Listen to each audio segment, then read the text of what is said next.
Assalamualaikum warahmatullahi wabarakatuh. Perkenalkan, nama saya Muhammad Farhan Sidik, NPM 2019-435-00122 dari Program Studi Teknik Informatika.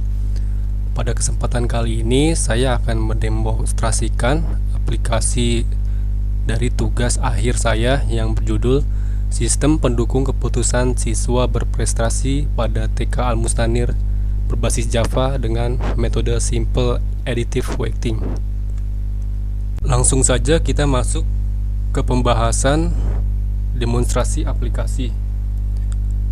Yang pertama-tama kita harus lakukan adalah membuka terlebih dahulu aplikasi SMPP yang nantinya berfungsi untuk menghubungkan aplikasi dengan database localhost. Berikut adalah tampilan dari aplikasi SMPP. Kita klik tombol start pada opsi Apache dan MySQL.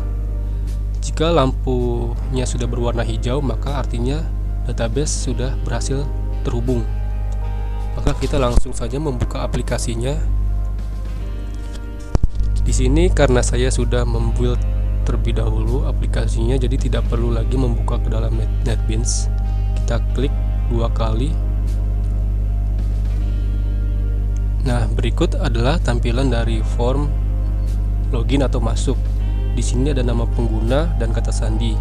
Jika admin atau guru belum memiliki akun, bisa mendaftarkan terlebih dahulu dengan mengklik tombol daftar dulu yuk. Berikut adalah tampilan dari form daftar. Admin atau guru bisa memasukkan nama pengguna, nama lengkap, dan kata sandi. Berhubung di sini saya sudah memiliki akun, jadi tidak perlu lagi mendaftarkan. Di sini kita masukkan terlebih dahulu nama pengguna dan kata sandinya.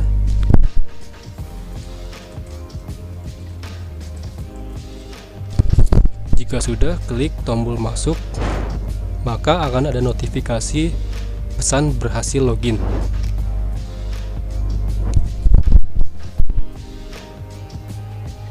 Berikut adalah tampilan awal dari aplikasi. Menu home. Terdapat visi, misi, dan tujuan dari TK Al-Mustanir. Lalu ada menu kelas, siswa, kriteria, penilaian, hasil nilai, dan terakhir ada menu laporan. Di sini saya akan menjelaskan terlebih dahulu daripada menu kelas. Pertama, di sini ada kode kelas yang sudah auto ID.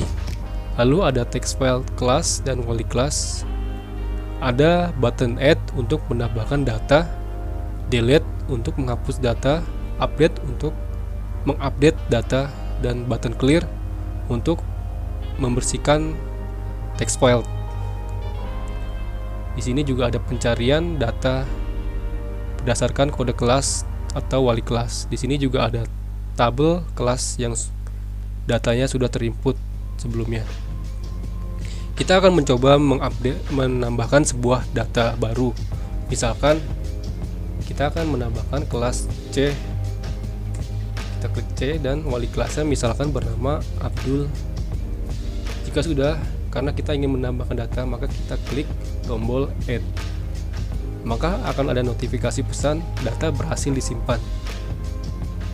Lalu data yang tadi sudah terinput akan muncul di dalam tabel kelas. Ini data terbarunya. Misalkan kita ingin mengupdate data kelas C, kita tinggal klik kelas C, maka akan muncul pada kolom text file. Di sini misal kita ingin mengganti wali kelasnya dari yang tadinya bernama Abdul menjadi Indriana. Karena kita ingin mengupdate data, kita klik tombol update. Maka akan ada notifikasi pesan data berhasil diperbarui. Kita klik OK. Nah, yang tadinya wali kelas bernama Abdul, maka sudah ganti menjadi Indriana. Lalu jika misalkan kita ingin menghapus salah satu datanya, kita pilih salah satu data yang kita ingin hapus. Misalkan di sini saya ingin menghapus data yang baru tadi, kita klik.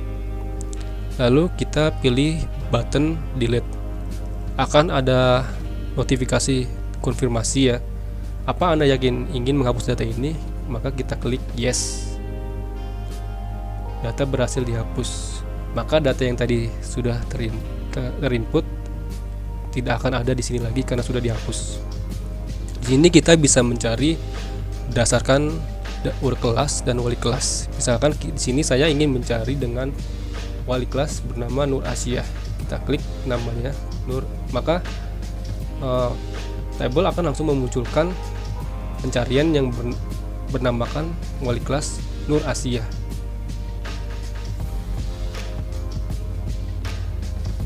Berikut adalah menu siswa. Di sini terdapat nomor siswa yang sudah auto ID, nama lengkap, tempat lahir, tanggal lahir, jenis kelamin, agama, kelas, nomor handphone, dan alamat. Di sini juga ada tabel dari data siswa. Kita akan mencoba untuk menambahkan data siswa baru. Kita akan menambahkan siswa bernamakan misalkan Rifani Sakura, tempat lahirnya misalkan di Jakarta, tanggal lahir tahun 2017 bulan Agustus tanggal 5, jenis kelamin perempuan, agama Islam, kelas kita pilih cari. Nah, berikut adalah data kelas yang sebelumnya kita telah input, maka akan muncul di sini. Di sini kita ingin memilih taman bermain, maka otomatis akan muncul di sini ya. Setelah diklik nomor handphone kita kosongkan, alamat kita kosongkan. Jika sudah, kita klik add atau tambah, maka data berhasil disimpan. Nah, data yang tadi kita input akan muncul pada tabel siswa bagian terakhir. Misalkan di sini saya ingin mengupdate salah satu data, kita bisa pilih salah satu datanya. Saya ingin memilih Rifani Sakura. Saya akan mengganti tempat lahirnya tadinya Jakarta menjadi Bandung, dan kelasnya saya ingin ganti menjadi kelas B. Maka kita pilih button update. Data berhasil diperbarui. Nah, yang tadinya tempat lahirnya di Jakarta berubah menjadi Bandung, dan kelas yang tadinya taman bermain menjadi kelas B. Lalu misalkan kita ingin menghapus data, kita tinggal pilih salah satu data yang ada di tabel siswa. Saya pilih lagi Rifani Sakura, lalu pilih delete atau hapus.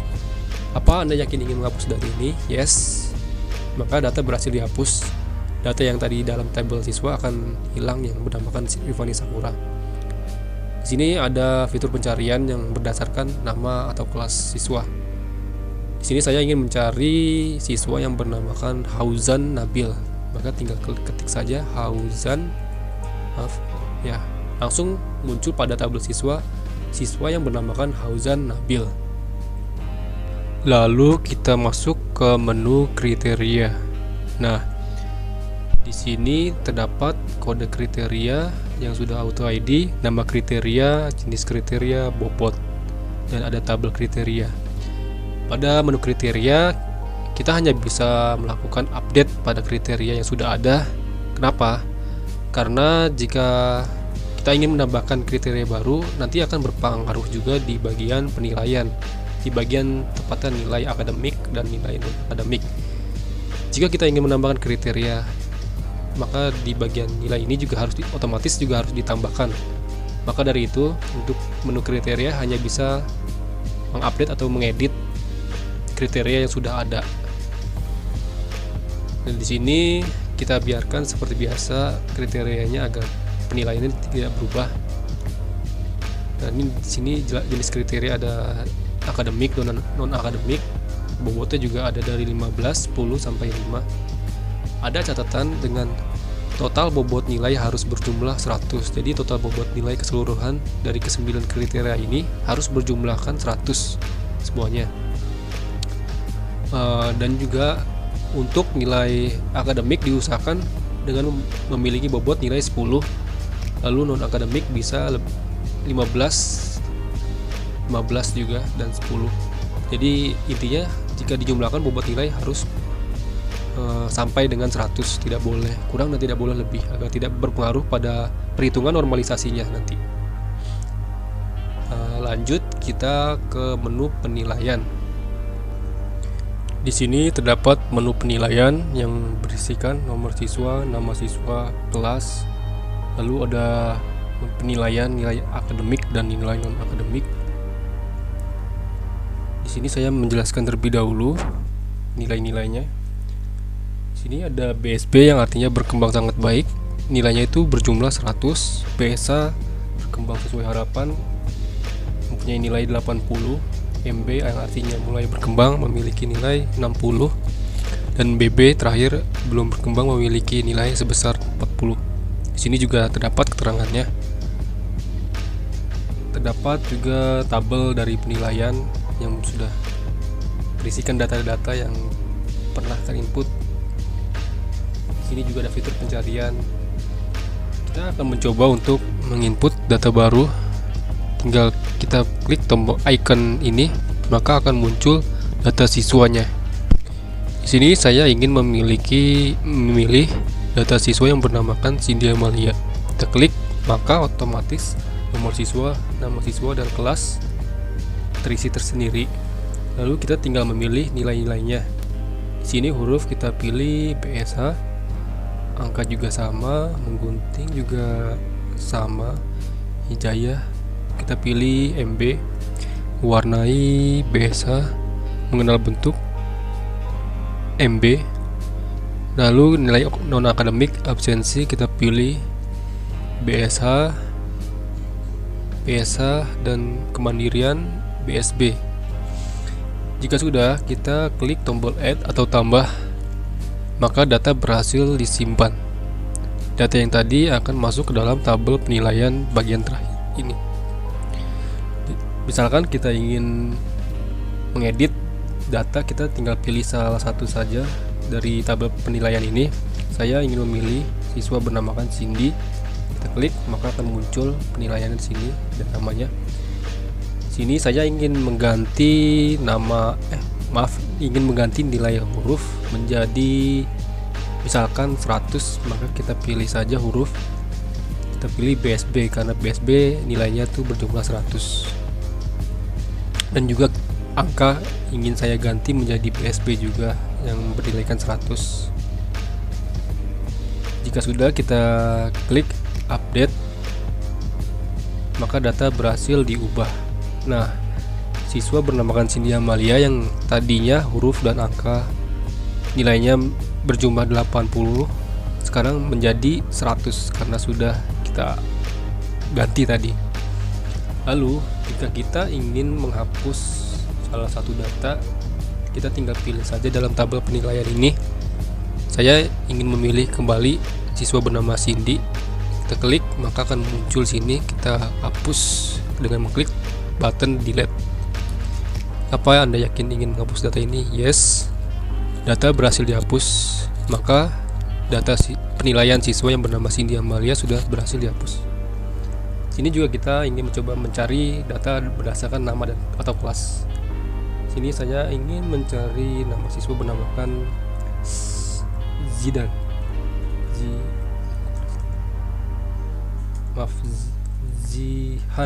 Nah, maka di sini muncul pada tabel penilaian siswa yang bernamakan Zidan beserta kelas dan nilai-nilai akademik dan non akademiknya.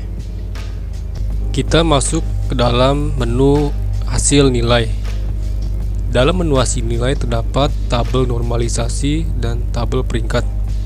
Pada normalisasi ini diambil dari data penilaian sebelumnya. Lalu pada tabel peringkat ini datanya diambil dari hasil normalisasi ini, dihitung dan diurutkan peringkatnya sesuai dengan perhitungan metode SAW. Langsung saja kita cek normalisasi. Nah, maka akan muncul data berupa nama siswa, kelas, dan nilai yang sudah ternormalisasi. Lalu selanjutnya kita klik update peringkat, maka berhasil update peringkat dan menampilkan data-data siswa beserta nilai dan predikat. Dan pada kasus ini yang mendapatkan predikat terbaik atau A yaitu Hauzan, Karya, dan Sabza, dan peraih predikat berprestasi adalah Hauzan Nabil karena di nomor urutan 1. Selanjutnya kita pilih hasil siswa berprestasi untuk kesimpulan akhirnya.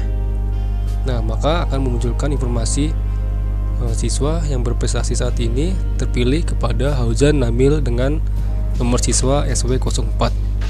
Jika sudah, maka kita klik simpan untuk menyimpan data siswa berprestasi saat ini ke dalam database dan nantinya akan dimunculkan di dalam sertifikat laporan. Kita klik simpan, data berhasil disimpan. Lalu kita menuju ke menu laporan. Di sini ada data kelas. Kita klik. Maka akan muncul data kelas yang ada. Pada kasus ini terdapat kelas A, B, dan taman bermain. Lalu kita ke laporan data siswa. Di sini ditampilkan siswa-siswi TK Al-Musanir ya, khususnya untuk kelas A. Kita beralih ke data kriteria. Di sini dimunculkan laporan data kriteria yang ada pada aplikasi ini dari 1 sampai 9 kriteria. Lalu data penilaian. Nah, ini data penilaian yang sudah kita input sebelumnya akan dimunculkan di sini dalam format nomor siswa, nama siswa, kelas, dan juga nilai-nilainya, tapi yang sebelum dinormalisasikan. Lalu data peringkat.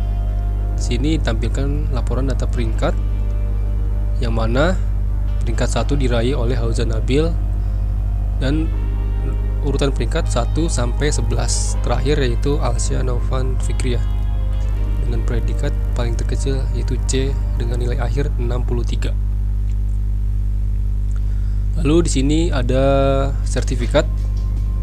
Ya, karena tadi pada keputusan akhir siswa yang berprestasi diraih oleh Hauzan Nabil, maka sertifikat ini akan memunculkan nama dari siswa yang mendapatkan predikat tersebut, yang nantinya akan diberikan kepada siswa yang berprestasi tersebut.